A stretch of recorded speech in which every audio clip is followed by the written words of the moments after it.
నమస్కారము. ఈరోజు మనం షిరిడీలో కొన్ని దర్శనీయ ప్రదేశాల గురించి తెలుసుకుందాము.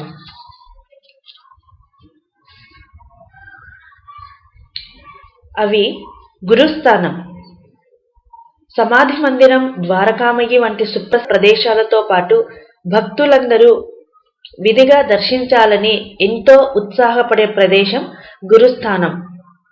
1854లో సాయిబాబా 16 సంవత్సరాల బాల ఫకీరు రూపంలో షిరిడీలో తొలిసారి కనిపించింది ఈ వేప చెట్టు కిందే. ఎప్పుడూ అక్కడే కూర్చొని ధ్యానం చేసుకునేవారు. ఈ ప్రదేశాన్ని బాబా తన గురుస్థానం అని చెప్పేవారట. సదా నింబ వృక్షస్య మూలాధి వాసాత్ అనే ప్రముఖ పద్యంలో ప్రస్తావించిన వేప చెట్టు ఇదే. ఈ వేప చెట్టు కింద ఉన్న భూగ్రహంలో తన గురువుతో కలిసి 12 సంవత్సరాల పాటు తపస్సు చేశానని బాబా ఓ సందర్భంలో చెప్పారు. ఇక రెండవ ప్రదేశం ద్వారకామయ్యి. దాదాపు 60 సంవత్సరముల పాటు బాబా షిరిడీలో నివసించిన ప్రదేశం ఈ మసీదు. సమాధి మందిరానికి సమీపంలో ఉంటుంది. ద్వారకామయ్యిలో బాబా రాజేసిన ధుని నేటికి అఖండంగా వెలుగుతూనే ఉంది. షిరిడీ వెళ్లే భక్తులకు ప్రసాదించే ఊదీని ఈ ధుని నుంచే సేకరిస్తారు. ఇప్పుడు ఇంకొకటి చావడి. ద్వారకామయ్యికి సమీపంలో ఉండే చావడిలో బాబా తన జీవితంలో ఆఖరు 10 సంవత్సరాలు రోజు విడిచి రోజు నిద్రించేవారు. ఆరతులు రచించిన తొలి దశల్లో బాబాకు సేజ్ ఆరతి, ఉదయాన్నే నిద్రలేపే కాకడ ఆరతి ఆలపించడం ఇక్కడే మొదలైంది. మధ్యాహ్న ఆరతి, ధూప్ హారతి ద్వారకామయ్యిలో పాడేవారు. ఇందుకు గుర్తుగా ప్రతి గురువారం పల్లకిలో బాబా చిత్రపటం, సట్కా, పాదుకలు ఉంచి ద్వారకామయ్యి నుంచి చావడి దాకా ఊరేగింపుగా తీసుకువెళ్తారు. చావడిలో ఒకప్పుడు బాబా నిద్రించే స్థలంలోకి వెళ్లేందుకు నేటికీ స్త్రీలకు ప్రవేశం లేదు. ఇప్పుడు మరి ఒక ప్రదేశం లెండీవనం. ఇది బాబా వ్యాహ్యాలి స్థలం. ఒకప్పుడు ఇదొక పెద్ద తోటగా ఉండేది. లెండి అనే వాగు ఇక్కడ ప్రవహించేది కాబట్టి దీనికి లెండిబాగ్ అనే పేరు వచ్చింది. ఈ వనంలో సాయిబాబా నాటిన మొక్కలెన్నో ఉన్నాయి. నాటడమే కాదండి, ఆయన స్వయంగా నీళ్లు తోడి తీసుకువచ్చి వాటికి పోసి పెంచారట. ప్రస్తుతం ఇక్కడ పూసే పూలనే బాబా నిత్య పూజలకు, అలంకరణలకు వినియోగిస్తారు. బాబా నాటిన రావి చెట్టు, దాని కింద అఖండంగా వెలిగే నందదీపం, బాబాకు ఎంతో ఇష్టమైన నల్ల చెవుల గుర్రం సమాధి, బుట్కీ బావి, దీన్నే బాబా శివడి అని కూడా అంటారు. ఔదంబర వృక్షం కింద ఉండే దత్తాత్రేయ మందిరం, గురు చరిత్రలో ప్రస్తావనకు వచ్చే అనేక విషయాలను మనం లెండీవనంలో చూడొచ్చు. ఇప్పుడు ఇంకొక ప్రదేశము సాయి సంగ్రహాలయం. బాబా గోధుమలు విసిరిన తిరగలి, ఆయన చేతిలో సట్కా, పొగ పీల్చిన చిలుంగొట్టాలు, సాయి పాదుకలు, బాబా కూర్చున్న రాయి, ధరించిన వస్త్రాలు, కంబలి, స్నానం చేయటానికి వినియోగించిన రాగి పాత్ర, ఆయనకు వచ్చిన బహుమతులు, భక్తులు సమర్పించిన సింహాసనం, రథం, ఈ రెండింటిని బాబా ఎప్పుడూ వాడలేదు. ఇలా బాబాకు సంబంధించిన వస్తువులన్నింటినీ మ్యూజియంలో ఉంచారు. భక్తులు తప్పకుండా చూడవలసిన ప్రదేశాలలో ఇది ఒకటి. ఇప్పుడు ఇంకొక దర్శనీయ ప్రదేశం గురించి తెలుసుకుందాము. ఖండోబా ఆలయం. బాబాను తొలిసారి సాయి అని పిలిచిన మహాభక్తుడు మహాల్సపతి కులదైవం ఖండోబా. ఈ స్వామి వీరభద్రుడి అవతారం అంటారు. బాబా తనకు భక్తులు ఇచ్చే దక్షిణలో చాలా భాగం ఖండోబా ఆలయ నిర్వహణ కోసం ఇచ్చేవారట. నేటికి మహల్సాపతి వారసులే ఈ ఆలయంలో పూజాధికాలు నిర్వహిస్తున్నారు. ఇంకా చాలానే ఉన్నాయి. కొన్ని దర్శనీయ ప్రదేశాలలో ఇవి మారుతి మందిరం, సాయి జీవించిన సమయంలో వచ్చే భక్తులకు వసతి కల్పించిన సాఠేవాడ, దీక్షత్వాడ, బాబా పాదాల వద్ద కూర్చొని నిత్యం ఖురాన్ పఠించిన భక్తుడు అబ్దుల్ బాబా కాటేజీ, సాయిబాబాను మామా అని పిలిచిన తాత్యా ఇల్లు, నవ విధభక్తికి తార్కాణంగా సాయినాథుడి చేతుల మీదుగా 9 నాణేలు అందుకున్న లక్ష్మీబాయి షిండే సమాధి, బాబా లెండీవనంలో నీళ్లు పోయటానికి రోజూ మట్టి కుండలు సమకూర్చే బాహు కంబార్, సమాధి, ఆయన భక్తులలో అగ్రగణ్యుడు మహల్సాపతి ఇల్లు,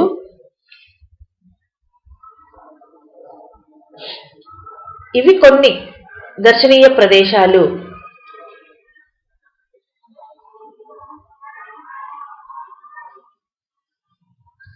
తెలుసుకున్నారుగా షిరిడీకి దగ్గరలో ఉన్న కొన్ని ముఖ్యమైన ప్రదేశాల గురించి. ధన్యవాదములు.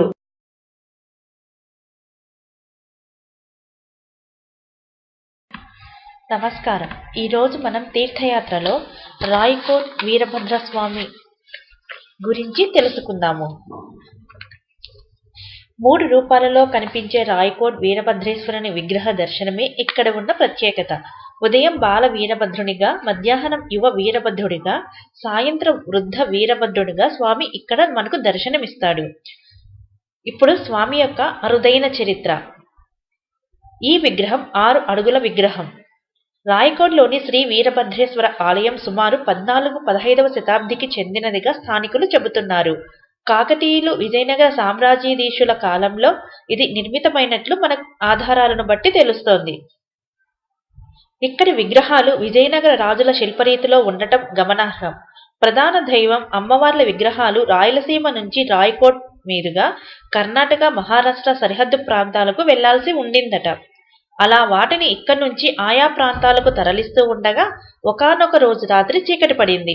దాంతో విగ్రహాలను తీసుకొస్తున్న భక్తులు రాయకోట్లోని మల్లికార్జున స్వామి దేవాలయ ప్రాంగణంలోనే ఆగి సేద తీరారు.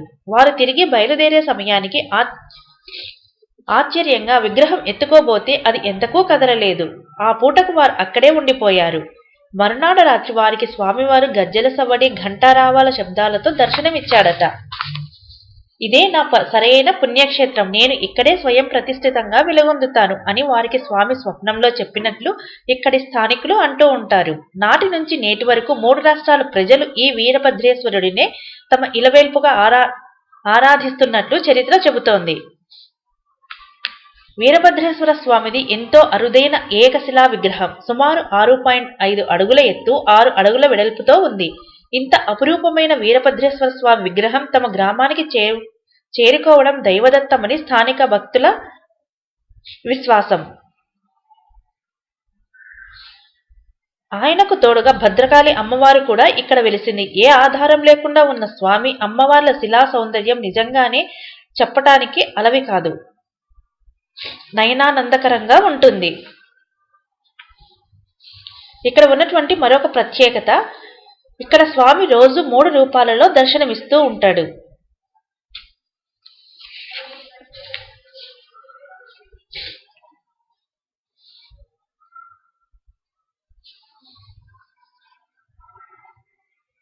ప్రధాన ఆలయానికి అనుబంధంగా మరికొన్ని ఉపాలయాలు కూడా ఉన్నాయి.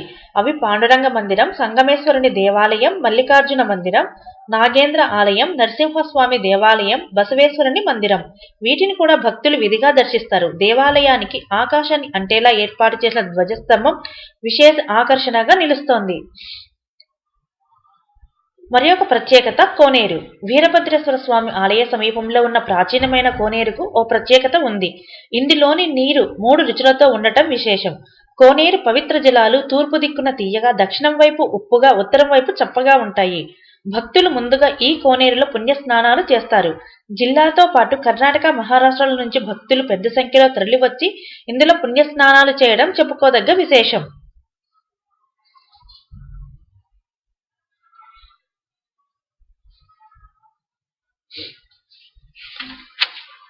ఇదండి రాయకోట్ వీరభద్రేశ్వర స్వామి యొక్క చరిత్ర మరియు విశేషాలు. ధన్యవాదములు. ఇప్పుడు ఎలా వెళ్లాలో తెలుసుకుందాము. హైదరాబాద్ నుంచి జహీరాబాద్ మీదుగా రాయకోట్ చేరుకోవచ్చు. జహీరాబాద్ నుంచి సుమారు 30 కిలోమీటర్ల దూరం. నారాయణఖేడ్ బస్సుల్లో అయితే హైదరాబాద్ నుంచి నేరుగా రాయకోట్ వెళ్ళవచ్చు. జహీరాబాద్కి రోడ్డు మార్గమే కాకుండా రైలు సౌకర్యం కూడా ఉంది.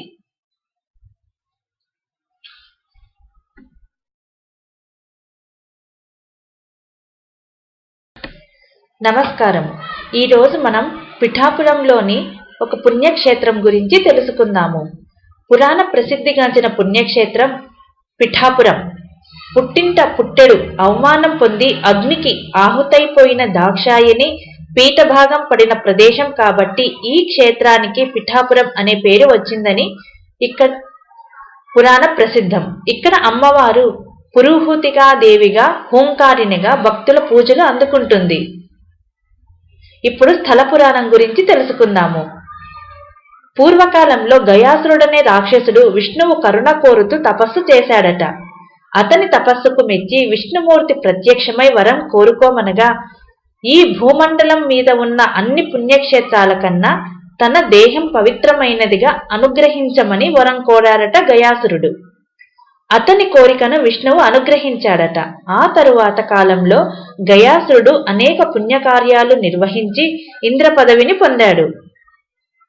దాంతో పదవీచ్యుతుడైన మహేంద్రుడు భూమి మీదకు వచ్చి పదవి కోసం బ్రహ్మ మహేశ్వరులను పూజిస్తూ 10,000 సంవత్సరాలు తపస్సు చేశాడట. అప్పుడు త్రిమూర్తులు ప్రత్యక్షమవగా గయాసురుడు ధర్మాత్ముడైనప్పటికీ అతని అనుచరుల వల్ల అనేక అరాచకాలు ప్రబలుతున్నాయని, తపోదాన యజ్ఞాదులు లేక దేవతలు బలహీనులవుతున్నారని, వర్షాలు కురవక పంటలు పండక మానవులు అనేక కష్ట నష్టాలు పడుతున్నారని, భూమి ఎడారిగా మారుతోందని, కాబట్టి గయాసురుని వధించి లోకాన్ని రక్షించాలని కోరారట ఇంద్రుడు. ఆ వరాన్ని నెరవేర్చేందుకు త్రిమూర్తులు బ్రాహ్మణ వేషాలు ధరించి గయాసురుని వద్దకు వెళ్లి విశ్వశాంతి కోసం తాము యజ్ఞం నిర్వహించ తలపెట్టామని, గయాసురుని దేహమే అందుకు సరియైన వేదికగా నిర్ణయించుకున్నామని చెప్పారట. అందుకు సంతోషంగా అంగీకరించాడు గయాసురుడు. కానీ ఒక షరతు పెట్టారట త్రిమూర్తులు. యాగం 7 రోజుల పాటు సాగుతుందని, ఎట్టి పరిస్థితులలోనూ ఈలోగా లేవకూడదని, లేస్తే యాగభంగం చేసినందుకు అతన్ని సంహరిస్తామని చెప్పారట. అందుకు కూడా గయాసురుడు అంగీకరించాడని చెబుతారు. యాగం మొదలైంది. ఆ 6 రోజులు ముగిసిపోయినా ఆ దానవుడు ఏమాత్రం చరించకపోవటంతో దేవతలు ఆందోళన చెంది శివుని ప్రార్థించారట. అప్పుడు శివుడు 7వ రోజు అర్ధరాత్రి దాటాక కోడిపుంజు రూపంలో వచ్చి కూత పెట్టాడట.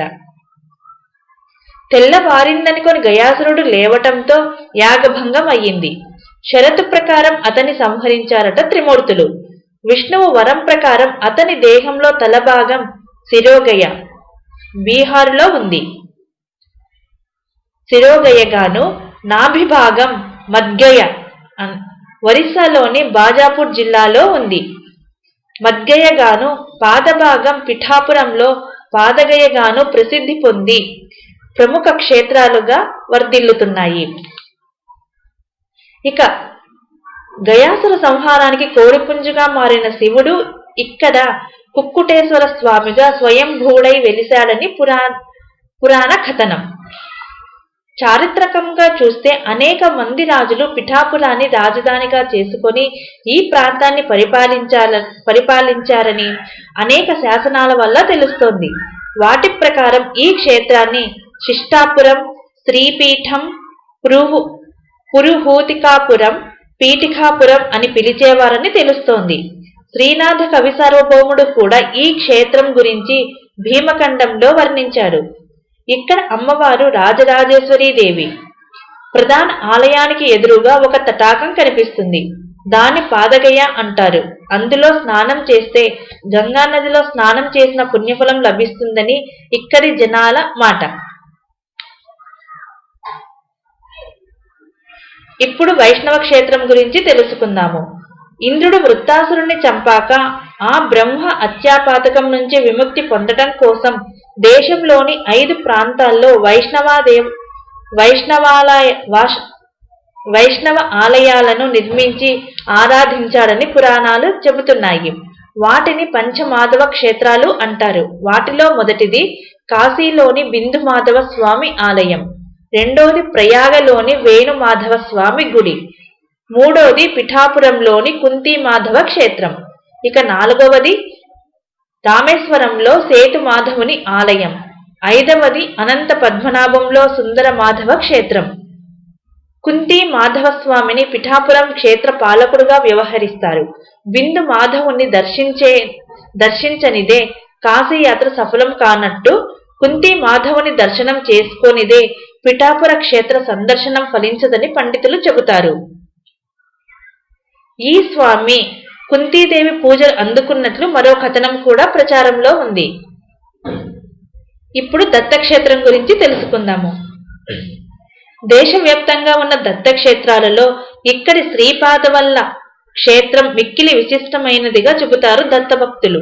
త్రిమూర్తి స్వరూపమైన దత్తాత్రేయుడు కలియుగంలో శ్రీపాద వల్లభుడుగా ఇక్కడ జన్మించాడని ఒక నమ్మకం. ఆ స్వామి దర్శనం కోసం మహారాష్ట్ర, కర్ణాటక, గుజరాత్ రాష్ట్రాల నుంచి కూడా దత్తభక్తులు ఇక్కడికి తరలి వస్తారు. ఈ క్షేత్రంతో పాటు శ్రీపాద వల్లభ మహాసంస్థానం అనఘా దత్తపీఠాలను కూడా సందర్శిస్తారు. పాదగయ క్షేత్రానికి వచ్చే దత్తభక్తుల వద్దకు శ్రీపాద వల్లభ స్వామి ఏదో ఒక రూపంలో వచ్చి భిక్ష స్వీకరిస్తారని వారి ప్రగాఢ నమ్మకం. ఇదండి ఈరోజు తీర్థయాత్రలో పిఠాపురం గురించి తెలుసుకున్నారు కదా. ధన్యవాదములు. నమస్కారం. ఈరోజు మనం జాకోల్ ఉత్తరాంచల్లోని డెహ్రాడూన్కి సమీపంలో ఉన్న దుర్యోధనుని గుడి గురించి, దాని యొక్క విశేషాల గురించి తెలుసుకుందాము. రాముడు, కృష్ణుడు అంటే అవతార పురుషులుగా చెబుతారు. అందుకే వీరికి గుళ్ళు, గోపురాలు ఉన్నాయి. కానీ ధర్మరాజు, భీముడు, అర్జునునికి ఎక్కడా గుడి ఉన్నటువంటి సందర్భాలు లేవు.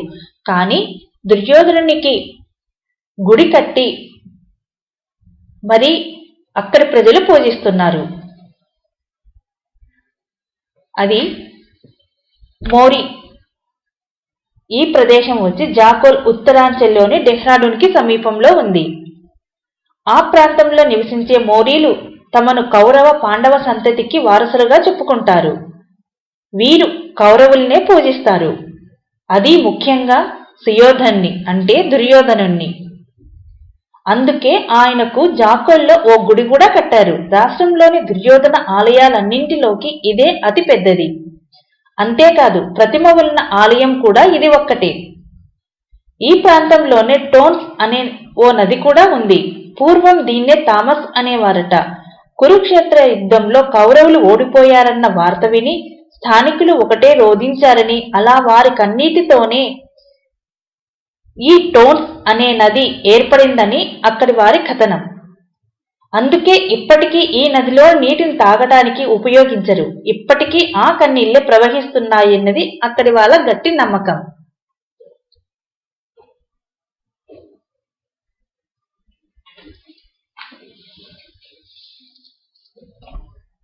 టోన్స్ లోయలోని వారే కాదు, యమున, భాగీరథి, బాలగంగ, భిల్గంగ లోయల్లోని వారందరికీ దుర్యోధనుడే ఇక్కడ ఇలవేల్పు. అందుకే హర్కీ, ధూన్, ఓస్లా, గంగార్, దత్మీర్లలోనూ కౌరవాగ్రజుడికి ఆలయాలు ఉన్నాయి. అయితే ఆయన్ని పూజించటానికి అక్కడ వారికి గుడే అవసరం లేదు. చిన్న చెప్టా ఉన్నా చాలు, ప్రసాదాలు పెట్టి ఆయన పేరుతో పూజలు చేస్తారు, వేడుకలు నిర్వహిస్తారు. అందులో భాగంగానే తింటారు, తాగుతారు, నృత్యాలు కూడా చేస్తారు, పాటలు పాడుతారు. జాకోల్లోని సయన, భైగి తెగలు దుర్యోధనుడి యాత్రను నిర్వహిస్తారు. ఆషాఢ మాసంలో మొదలయ్యే ఈ యాత్ర పుష్యమాసంతో ముగుస్తుంది. ధోలీలో దుర్యోధనుడు ఊరూరా తిరిగి వారి ఆతిథ్యాన్ని స్వీకరిస్తాడు. మళ్లీ జాకోల్కి చేరుకుంటాడు. ఆ సందర్భంగా అక్కడ మళ్లీ వేడుకలు జరుపుతారు.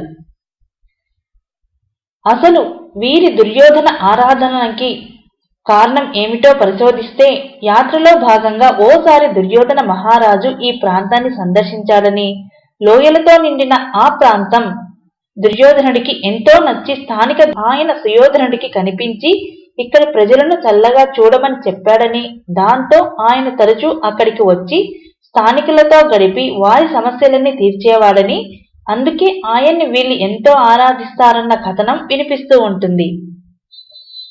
దీన్ని నిజం చేస్తూ ఇప్పటికీ తెగని గొడవలు ఏమైనా ఉంటే దుర్యోధన మహారాజు వచ్చి అంటే ఆయన ఆత్మ ఆవహించి తీర్పు చెబుతుందని నమ్ముతారు ఇక్కడి స్థానికులు. ఆ ఆత్మ ఆవహించే వాళ్ళనే మాలి అంటారు. వీళ్ళు ఈయన్ని ఎంతగా ఆరాధిస్తారంటే రోజుకి 3 సార్లు డప్పుల వాద్యంతో సుయోధనుణ్ణి పూజిస్తారు.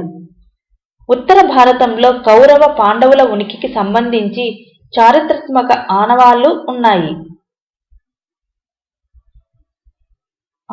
ఉన్నాయి కాబట్టే వారి దుర్యోధన ఆరాధనకి కొంత అర్థం ఉందనుకోవచ్చు. కానీ కొల్లాంలోనూ అంతే. కేరళలోని కొల్లాంలో ఉంది పొరవాజి పెరువుత్తి మలనాడ ఆలయం. ఎవరైనా చెబితేనే తప్ప కొత్త వాళ్ళకి అది ఆలయంలో అసలు అనిపించదు. ఎందుకంటే అక్కడ కేవలం ఓ రాతి వేదిక తప్ప ఓ గోపురం గాని అందులో దేవుడు గాని ఉండరు. కానీ అది మలయప్పుప్పన్ అనగా దుర్యోధనుని ఇలానే అక్కడ పిలుస్తారు గుడి అని ఆ చుట్టుపక్కల వారందరికీ తెలుసు. అందుకే ఏటా మార్చిలో వచ్చే మలైక్కుడి వేడుకకు హాజరైపోతారు.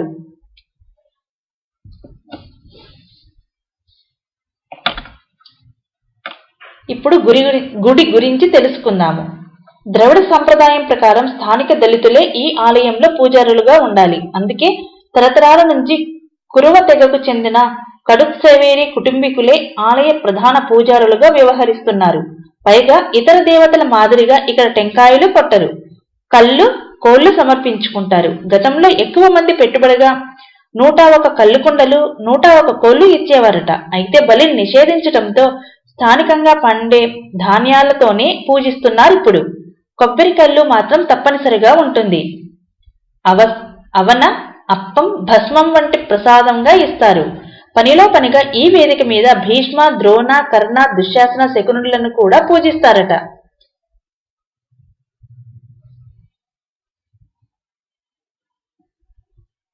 వీళ్ళకి దుర్యోధనుడి మీద ఎంత నమ్మకం అంటే ఇప్పటికీ వీళ్ళు కట్టే పన్నులన్నీ ఆయన పేరునే కడతారట. చిత్రం ఏమిటంటే దళితులు మాత్రమే అర్చకులుగా ఉండే ఈ ఆలయంలోని దుర్యోధనుడిని పూజించేందుకు స్థానిక హిందువులంతా వస్తారు. ఇక్కడ మరో సాంప్రదాయం కూడా ఉంది. వీళ్ళు తమ నాయకుడి సంతృప్తి కోసం ఓ లక్క ఇంటిని నిర్మించి తగులబెట్టి సంతోషిస్తారు. మహాభారతంలోని విలన్ వీరికి అంతగా నచ్చడానికి కారణమేమిటన్నది మాత్రం అంతుపట్టడం లేదు. ప్రతి నాయకుడు అని తెలిసి ఆయన్ని ఆరాధిస్తున్నారంటే వీళ్ళంతా బహుశా తమను తాము కౌరవ సంతతిగా భావించడమే కారణం కావచ్చు. ఏదైతేనేం ఈ ప్రాంతంలో దుర్యోధనుడు కూడా దేవుడయ్యాడు. ఇదండి జాగ్పూర్ ఉత్తరాంచల్లోని డెహ్రాడూన్కి సమీపంలో ఉన్న మోరీ అనే ప్రాంతంలో దగ్గరగా ఉన్న దుర్యోధనుని గుడి గురించిన విశేషాలు. ధన్యవాదములు.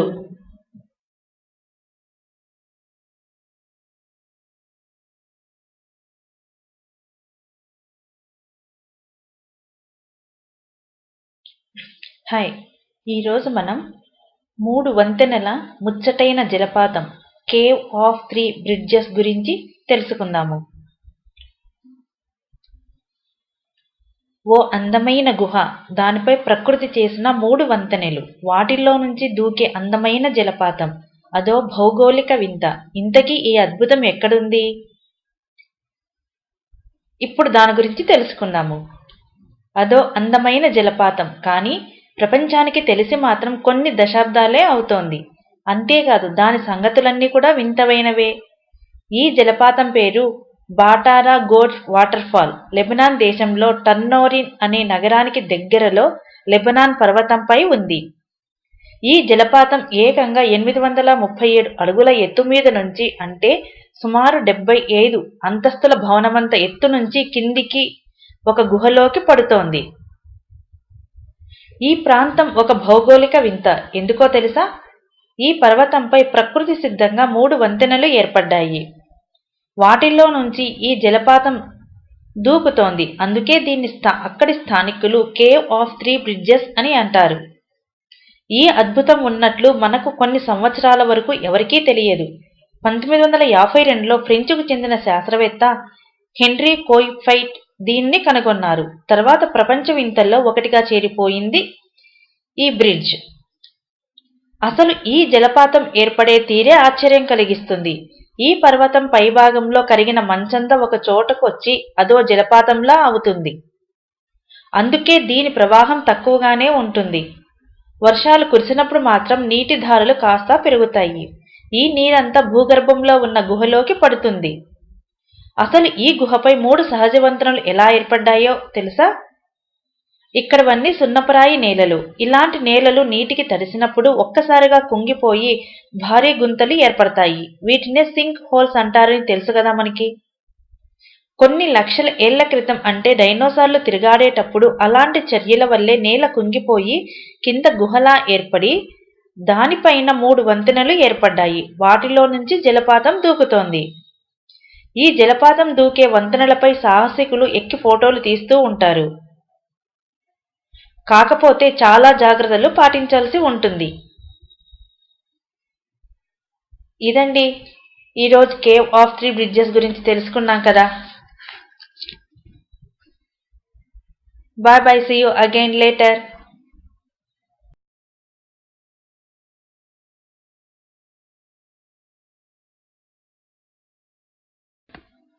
హాయ్, ఈరోజు మనం అనంతపురం జిల్లాలోని పెనుకొండ అనే ప్రాంతం యొక్క యాత్రా విశేషాల గురించి తెలుసుకుందాము. భారతదేశంలో 4 జైన పీఠాలు ఉంటే అందులో ఒకటి ఆంధ్రప్రదేశ్లో ఉంది. పచ్చ రాతితో తయారు చేసిన పార్శ్వనాథుని విగ్రహం దక్షిణ భారతదేశంలో ఒక్క మన రాష్ట్రంలోనే ఉంది. ఆ జైన పీఠము పచ్చ పార్శ్వనాథుని విగ్రహం ఉన్న ప్రాంతం ఏమిటో మీకు తెలుసా? అనంతపురం జిల్లాలోని పెనుకొండ. అందుకే జైనులకు అదెంతో పవిత్రమైన క్షేత్రం.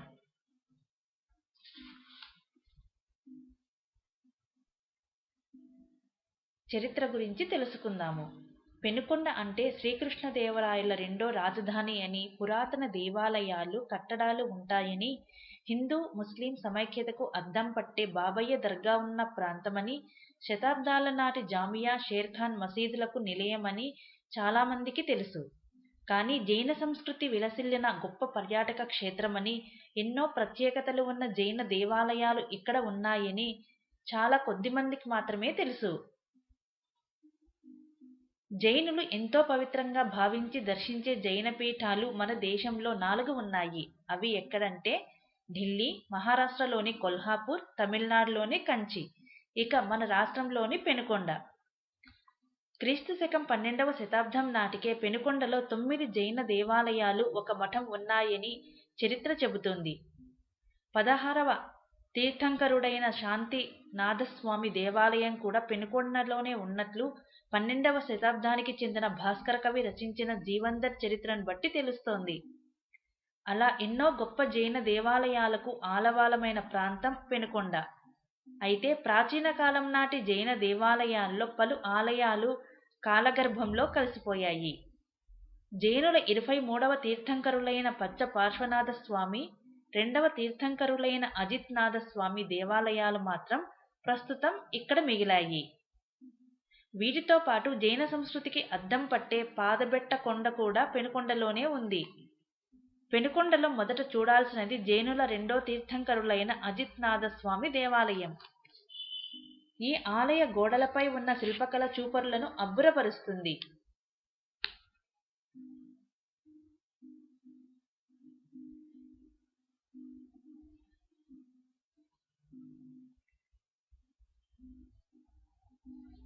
జైనుల 23వ తీర్థంకరులైన పచ్చ పార్శ్వనాథుని దేవాలయం 13వ శతాబ్దంలో నిర్మించినట్లు ఇక్కడి చరిత్రను బట్టి తెలుస్తోంది. పూర్తిగా పచ్చరాతితోనే తయారు చేసిన పార్శ్వనాథుని విగ్రహం ఇక్కడ ప్రత్యేక ఆకర్షణ. ఈ తరహా విగ్రహం దక్షిణ భారతావనిలో మరెక్కడా లేకపోవటం కూడా ఇందులో ఒక ప్రత్యేకత. దీన్ని దేవాలయములో తూర్పు అభిముఖముగా ప్రతిష్ఠించారు. ఇవి కాక స్వామివారి యక్షిణి అయిన పద్మావతి, ధరేణేంద్ర యక్షుడి విగ్రహాలు ఉన్నాయి. ప్రతి సంవత్సరం ఆగస్టు, డిసెంబర్ నెలల్లో ఈ ఆలయంలో ప్రత్యేక పూజలు నిర్వహిస్తారు. శ్రావణ శుద్ధ సప్తమి పార్శ్వనాథుడు మోక్షం పొందిన రోజుగా జైనులు భావిస్తారు. పుష్య బహుళ ఏకాదశి అంటే డిసెంబర్, జనవరి నెలలో వస్తాయి. ఇవి ఆయన పుట్టినరోజు. అందువల్ల ఈ 2 నెలల్లో ఈ ఆలయాల్లో ప్రత్యేక పూజలు, కార్యక్రమాలు జరుగుతూ ఉంటాయి. వీటిలో పాల్గొనడానికి కొన్ని వేల మంది జైనులు ఇక్కడికి వస్తారు. పెనుకొండ పట్టణానికి సమీపంలోని 4 లైన్ల రోడ్డు పక్కన ఉన్న కొండను పాదబెట్ట అని పిలుస్తారు. దీన్ని జైనులు ఎంతో పవిత్రముగా భావిస్తారు. ఇందులో పచ్చ పరమేష్టి, బ్రహ్మయక్షుడు, ధరణేంద్ర యక్షుడు, పద్మావతి యక్షిని, పద్మాసన మూర్తి అయిన పార్శ్వనాథుడు తదితరులు విగ్రహాలు ఉన్నాయి. జైన తీర్థంకరుల బొమ్మలు జైన సంస్కృతి సంప్రదాయాలను ప్రతిబింబించే ఎన్నో విశేషాలకు పాదబెట్ట కొండ ఒక ప్రతీక. జైనమత గురువులు ఎవరైనా మరణిస్తే ఈ కొండ సమీపంలోనే అంత్యక్రియలు నిర్వహించేవారని చరిత్ర చెబుతుంది. అంతేకాదు, వారి గుర్తుగా వారి పాదముద్రలను ఈ కొండ మీద ఏర్పాటు చేస్తారు. పాదబెట్ట కొండ వద్ద 3 జైన గురువుల అంత్యక్రియలు జరిగినట్లు చారిత్రక ఆధారాలు ఉన్నాయి. అంతేకాదు, కొండ సమీపంలో రాళ్లపై వీరి పాదాల గుర్తులను చూడొచ్చు. జైన సంస్కృతి సాంప్రదాయాలను ప్రతిబింబించే ఆలయాలు, వస్తు సంపద, మరెన్నో ప్రత్యేకతలు ఉన్న ప్రాంతం కాబట్టే పెనుకొండను ఒక జైన పీఠముగా గుర్తించారు. అందుకే ఈ ప్రాంతాన్ని, ఇక్కడ జైన దేవాలయాలను దర్శించుకోవటానికి దేశంలోని అనేక రాష్ట్రాల నుంచి జైనులు ఇక్కడికి వస్తూ ఉంటారు. ముఖ్యంగా కర్ణాటకలోని బెంగళూరు, మైసూర్, హుబ్లీ, బెల్గాం, హసన్ తదితర ప్రాంతాల నుంచి నిత్యం ఎంతో మంది ఇక్కడికి వస్తూ ఉంటారు. ఇంకా భారతదేశంలోని అనేక రాష్ట్రాల నుంచి ఇక్కడికి వచ్చి పూజలు నిర్వహిస్తూ ఉంటారు. ఇదండి ఈరోజు పెనుకొండ యొక్క ప్రాముఖ్యత గురించి తెలుసుకున్నాం కదా.